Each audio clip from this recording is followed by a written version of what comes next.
नमस्कार, मैं हूं अंजू पंकज। दिल्ली के सीएम अरविंद केजरीवाल शराब घोटाले में ईडी और सीबीआई के झमेले से बाहर नहीं निकल पा रहे हैं। जमानत के लिए अदालतों के चक्कर काट रहे हैं और फिर दिल्ली जल बोर्ड में भी घोटालों का पिटारा खुल गया है।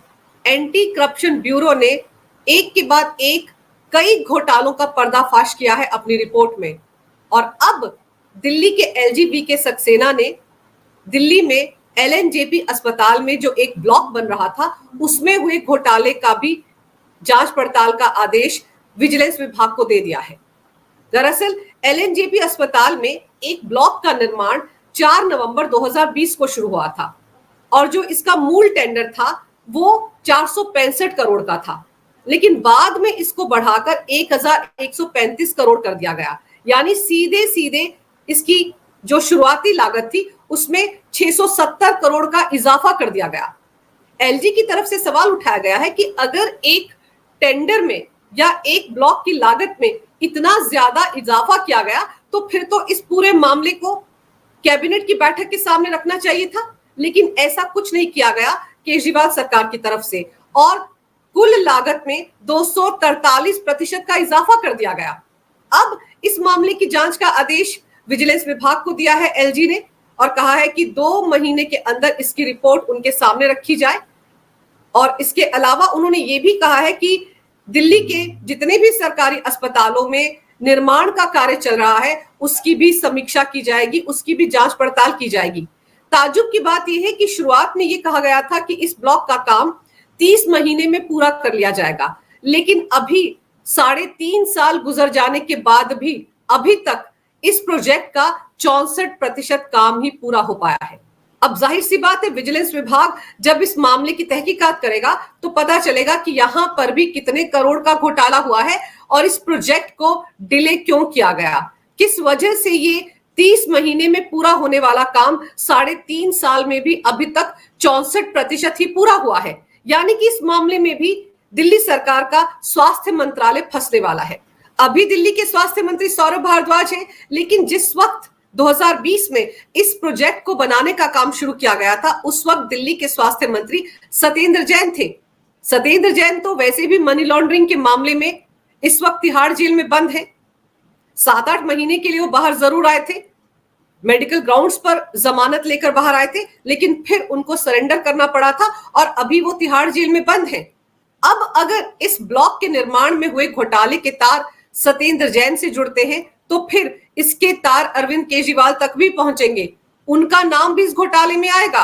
तो स्वास्थ्य विभाग में एक और घोटाला सामने आ गया है और जाहिर सी बात है इसके सामने आने के बाद अंदर खाने तो आम आदमी पार्टी में खलबली मच गई है। लेकिन कहने को दिल्ली के स्वास्थ्य मंत्री सौरभ भारद्वाज कह रहे हैं कि दिल्ली के एलजी का तो यही काम है, वो तो हर बात में एक घोटाला खड़ा कर देते हैं। लेकिन देखना दिलचस्प होगा कि जब 2 महीने के बाद विजिलेंस विभाग इस बारे में अपनी रिपोर्ट एलजी को सौंपेगा तो उसमें और क्या क्या बातें सामने आती हैं और किन किन नेताओं के नाम सामने आते हैं। और फिर दिल्ली जल बोर्ड में भी घोटालों का पिटारा खुल चुका है, पेंडोरा बॉक्स खुल गया है। एंटी करप्शन ब्यूरो ने एक दिन पहले अपनी रिपोर्ट सबमिट की है जिसमें करोड़ों के घोटाले का पर्दाफाश किया है। उसी एंटी करप्शन ब्यूरो की एफआईआर के आधार पर ही ईडी ने मनी लॉन्ड्रिंग का केस दर्ज किया है, जिसमें यह कहा जा रहा है कि 10 सीवेज ट्रीटमेंट प्लांट के विस्तार और नवीनीकरण का जो टेंडर था उसमें 1943 करोड़ का घोटाला किया गया है और टेंडर की प्रक्रिया में इस तरह से बदलाव किए गए ताकि जो पसंदीदा कंपनियां हैं उनको ये टेंडर मिल सके। और इस सिलसिले में एक दिन पहले ईडी ने दिल्ली, मुंबई, हैदराबाद और अहमदाबाद में छापे भी मारे हैं और छापों के दौरान 41 लाख रुपए नकद बरामद किए गए हैं और साथ ही साथ कई दस्तावेज मिले हैं और डिजिटल एविडेंस भी ईडी की टीम को मिले हैं। और इस घोटाले में आरोप यह है कि हैदराबाद की Eurotech environmental private limited company समेत कई कंपनियों ने टेंडर हासिल करने के लिए उसमें पैसा जो था वो बढ़ा चढ़ाकर कोट किया। जो मूल लागत थी उससे कहीं गुना ज्यादा पैसा कोट किया गया और इस तरह से आम आदमी पार्टी को फायदा पहुंचाया। और गौर करने वाली बात यह है कि 10 सीवेज ट्रीटमेंट प्लांट के लिए 4 टेंडर निकाले गए थे अक्टूबर 2022 में और ये 3 कंपनियों को दिए गए थे। ये तीनों कंपनियां ऐसी हैं जिनके पास एक जैसा एक्सपीरियंस सर्टिफिकेट था और ये एक्सपीरियंस सर्टिफिकेट उन्हें ताइवान की एक कंपनी ने दिया था। और जब टेंडर इन तीनों कंपनियों को मिल गया तो इन्होंने ये टेंडर आगे सब कॉन्ट्रैक्ट कर दिया और वो कंपनी थी हैदराबाद की यूरोटेक एनवायरमेंटल प्राइवेट लिमिटेड। यानी कि टेंडर की प्रक्रिया अपनाई गई, तीन कंपनियों ने बिडिंग की, तीनों कंपनियों को जब ये टेंडर मिल गया तो इन्होंने आगे यूरोटेक एनवायरमेंटल प्राइवेट लिमिटेड को ये कॉन्ट्रैक्ट बढ़ा दिया। और इसमें जो धांधली की गई, जो मूल लागत से बढ़ा चढ़ाकर पैसा कोट किया गया, उसका जो मार्जिन था वो आम आदमी पार्टी को इलेक्शन फंडिंग के तौर पर अदा किया गया। अब जाहिर सी बात है इस मामले में अरविंद केजरीवाल को भी ईडी ने सम्मन भेजा था। 21 मार्च को इसी मामले में ईडी ने अरविंद केजरीवाल को सम्मन भेजा था, लेकिन वो हाजिर नहीं हुए थे। और उसके बाद अब ईडी की टीम उनको फिर से सम्मन भेजने की तैयारी में है। इससे पहले 38 करोड़ का घोटाला भी हो चुका है दिल्ली जल बोर्ड का, जिसमें ईडी ने अलग अलग जगहों पर छापे मारे थे। उस वक्त दिल्ली जल बोर्ड के जो चीफ इंजीनियर थे उनका नाम इस घोटाले में आया था। और फिर विभव कुमार जो अरविंद केजरीवाल का पीए हुआ करता था उसका नाम भी आया था। और तब भी ये कहा गया था कि जिस कंपनी को ये टेंडर दिया गया था उस कंपनी ने 16 करोड़ में ही काम पूरा कर लिया था और बाकी के 3 करोड़ रुपए दिल्ली जल बोर्ड के अधिकारियों ने आपस में बांट लिए थे और बचा हुआ पैसा आम आदमी पार्टी को इलेक्शन फंडिंग के तौर पर दिया गया था। तो यानी कि दिल्ली जल बोर्ड में जितने भी टेंडर और ठेके दिए जा रहे थे उनमें जो मूल लागत थी उससे कई गुना ज्यादा बढ़ा चढ़ाकर पैसा कोट किया जा रहा था। और ये मिली भगत थी दिल्ली जल बोर्ड के अधिकारियों की और आम आदमी पार्टी के नेताओं की। कंपनियों के साथ पहले से ही डील हो जाती थी कि आप मूल लागत से ज्यादा पैसा कोट कीजिएगा ताकि जो मार्जिन है वो आम आदमी पार्टी के खजाने में जाए। तो अब जब ईडी ने इस मामले की जांच पड़ताल शुरू की है तो जाहिर सी बात है आम आदमी पार्टी के बहुत सारे नेताओं के नाम सामने आएंगे और ये भी पता चलेगा कि आखिर दिल्ली जल बोर्ड इस तरह से घाटे में क्यों चल रहा था। कहा यही जाता है कि दिल्ली जल बोर्ड जब शीला दीक्षित सरकार के अंडर था तब मुनाफे में चल रहा था, फायदे में चल रहा था, लेकिन 2015 के बाद से दिल्ली जल बोर्ड घाटे में चल रहा है। 70,000 करोड़ का कर्ज लिया गया है दिल्ली जल बोर्ड द्वारा, लेकिन वो पैसा कहां पर खर्च किया गया इसका कहीं कोई लेखा जोखा ही नहीं है। तो अब पता चल रहा है कि किस तरीके से दिल्ली जल बोर्ड को चूना लगाकर आम आदमी पार्टी ने अपना खजाना भरा। अभी तो ये दिल्ली जल बोर्ड का दूसरा बड़ा घोटाला सामने आया है। पहला तो 38 करोड़ का है और दूसरा ये 1943 करोड़ का घोटाला है। लेकिन एंटी करप्शन ब्यूरो की रिपोर्ट में और घोटालों का भी जिक्र है और धीरे धीरे करके ये घोटाले सामने आएंगे। तो आम आदमी पार्टी आखिर कब तक खुद को बचाएगी? अरविंद केजरीवाल शराब घोटाले में फंसे हुए हैं, अदालतों के चक्कर काट रहे हैं। निचली अदालत से उनको ईडी के मामले में जमानत मिल गई थी, लेकिन सीबीआई के मामले में जमानत लेने के लिए वो सीधे सीधे दिल्ली हाई कोर्ट पहुंच गए और शुक्रवार को उस मामले पर सुनवाई हुई। दिल्ली हाई कोर्ट ने सीधे सीधे अरविंद केजरीवाल के वकील से पूछा कि आपको जब इस मामले में निचली अदालत यानी ट्रायल कोर्ट से जमानत मिल सकती है तो आप सीधे मुंह उठाकर दिल्ली हाई कोर्ट क्यों आ गए?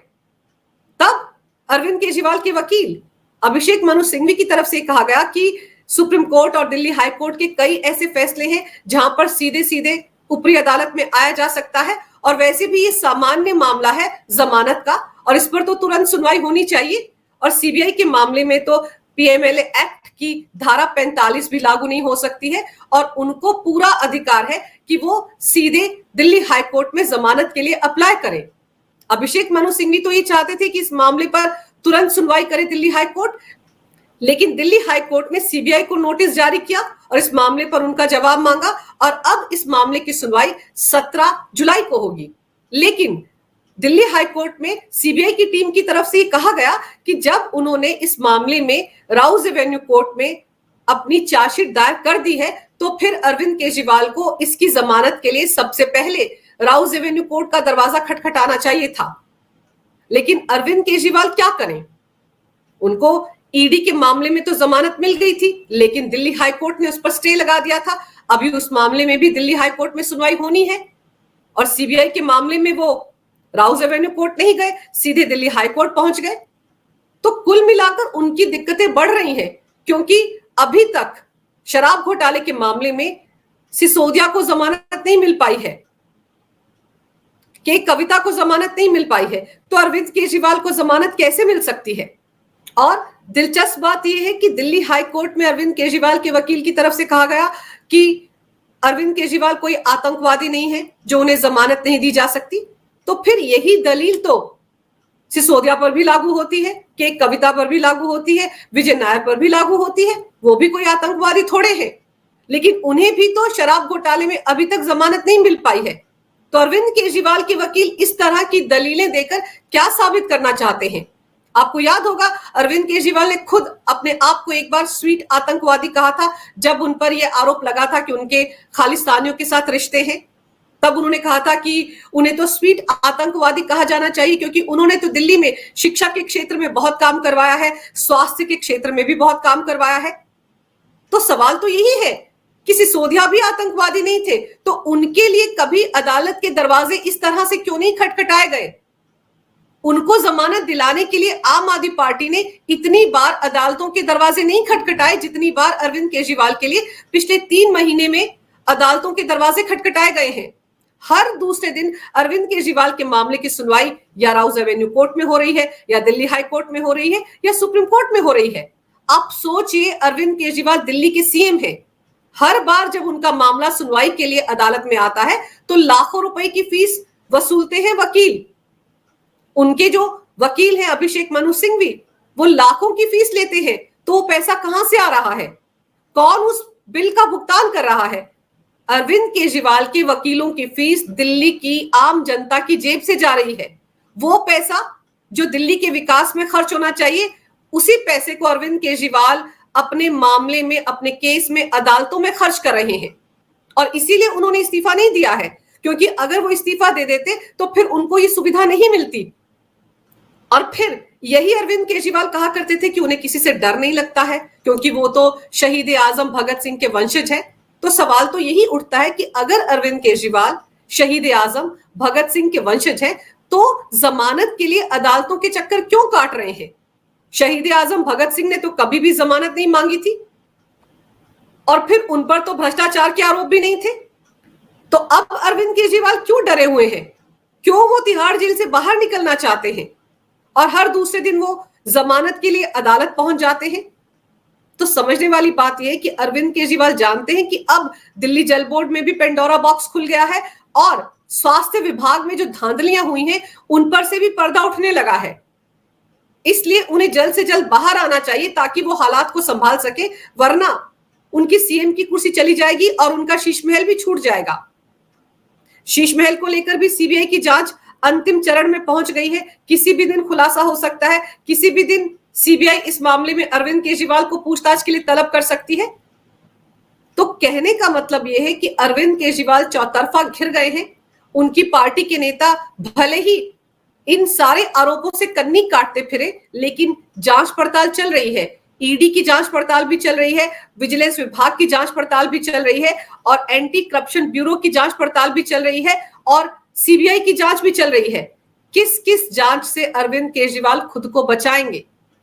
लेकिन अब देखना होगा कि 17 जुलाई को अरविंद केजरीवाल को सीबीआई के मामले में दिल्ली हाईकोर्ट से जमानत मिलती भी है या नहीं, क्योंकि ईडी के मामले में तो उनकी जमानत पर ब्रेक दिल्ली हाई कोर्ट ने ही लगाया था, और दिल्ली हाई कोर्ट अरविंद केजरीवाल के मामले में, शराब घोटाले के मामले में सारे सबूतों को पहले भी देख चुका है। तो ऐसे में अरविंद केजरीवाल को जमानत मिल जाए, इसके आसार ना के बराबर है। अगर आपको ये वीडियो अच्छा लगे तो कृपया इसे लाइक करें, शेयर करें। अगर आप पहली बार मेरे चैनल पर आए हैं तो कृपया मेरे चैनल को सब्सक्राइब करना ना भूलें। मेरे चैनल को अपना पूरा समर्थन दें। ये वीडियो देखने के लिए बहुत बहुत धन्यवाद। नमस्कार। भारत माता की जय हो। वंदे मातरम और जय श्री राम।